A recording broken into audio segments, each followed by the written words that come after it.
This is Job. God boasted to Satan, "Check out Job. He's a great man." Satan thought, why not torture him and get him to curse God? God allowed this twice, and this is what we learn.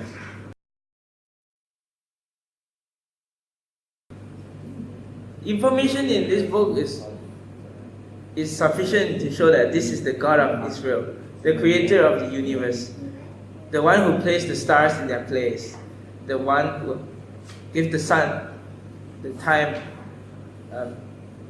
who commanded the sun to give light, and many other things. This is found in Job 30, chapter 38 onward. God is right from the start. He knew that Satan was a troublemaker who later ruined Job's life. There's a back and forth between Job and his friends, talking about how God is just, how he will not punish those who are righteous, and he only punishes those who sin. Yeah, you can't argue with God. Job chapter 40 verse 7 says, "Will you condemn me to justify yourself?"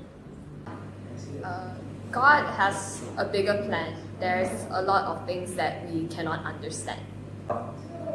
God has plans, and even though the situation or circumstances might not be good, according to Job's case again, but at the end he was blessed even more.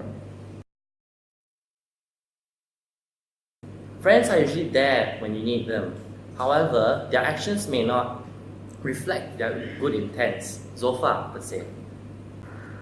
Job's friends stuck with him, were quite good friends. They stuck with him throughout even when all his family, everyone else had abandoned him, and but they said stuff. It wasn't very good, so it's good to keep quiet sometimes. Job's friends, they should be quiet sometimes. And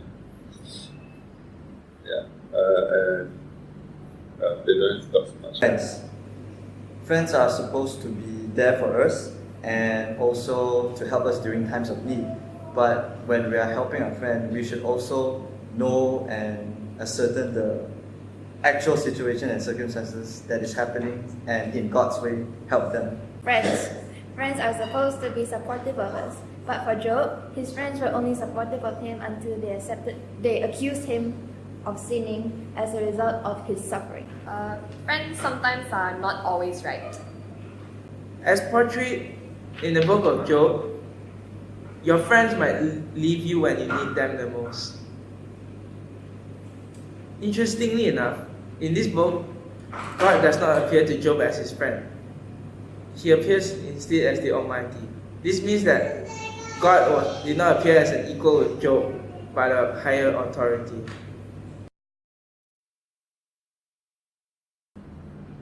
It's not always rewarded. Life will not go smoothly. Job's righteousness in Job is up for debate between his friends. They say that God does not punish the righteous, and he only punishes those who sin. So they say because of that, Job must have sinned. Righteousness does not equals to no suffering or no punishment. As in Job's case, we can see that even though he's a righteous man, but he still does experience suffering. After God took away Job's blessings, and even though Job suffered, Job remains faithful and righteous. God is righteous. After Job's suffering, he blessed Job with more and more blessings. Sin may not play a role in people's sufferings. For example, Job was an up and righteous man, yet he still had to suffer later. Sin is the source of everything bad. Sin is the final result of sin is death.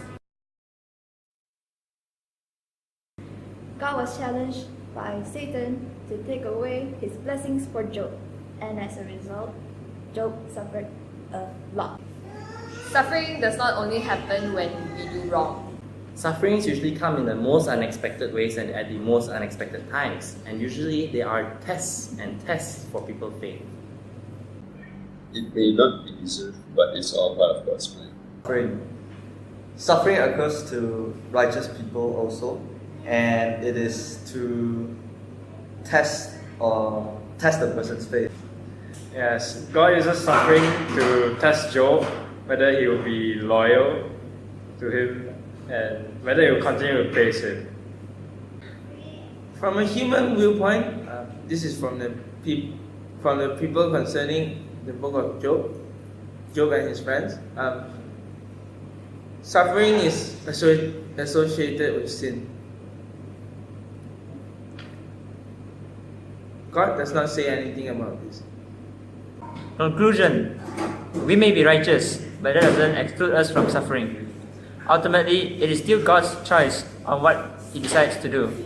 This shouldn't discourage us from following Him, but instead know that He has a better plan for all of us. We